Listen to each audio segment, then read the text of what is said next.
Again, we give thanks to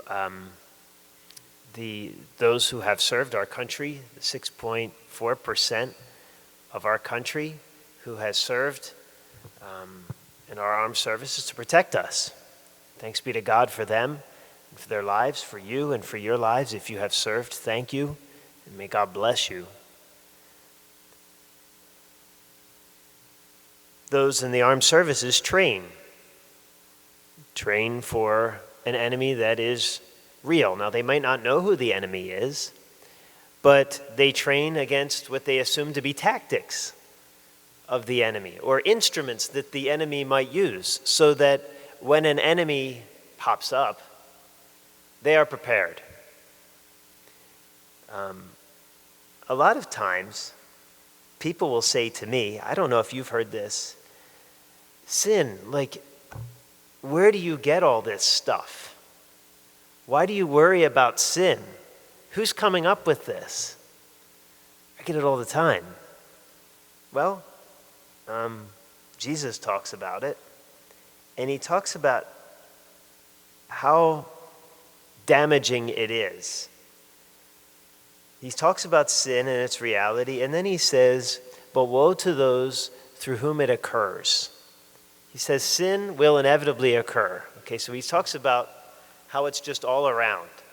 And then how we take it up. So it's damaging, and he says that. But then he says, if your brother sins, correct him. That's how serious it is. Tell him to change. Tell him to get away from it. This is not an act of nastiness on our part. It's an act of charity to say, hey, listen, oh my gosh, stop. But then if he asks for forgiveness, forgive him. Don't let him hold on to it. And don't you push it on him. And then he came to set us free from sin as the ultimate act of what we should do if our brother sins. Do everything you can to clear him of it.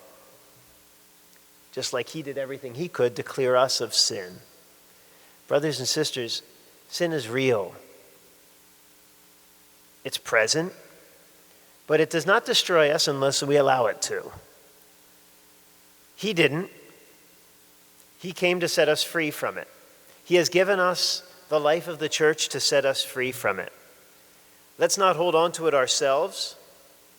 Let's allow him to conquer it in us. Let's not hold on to it in other people.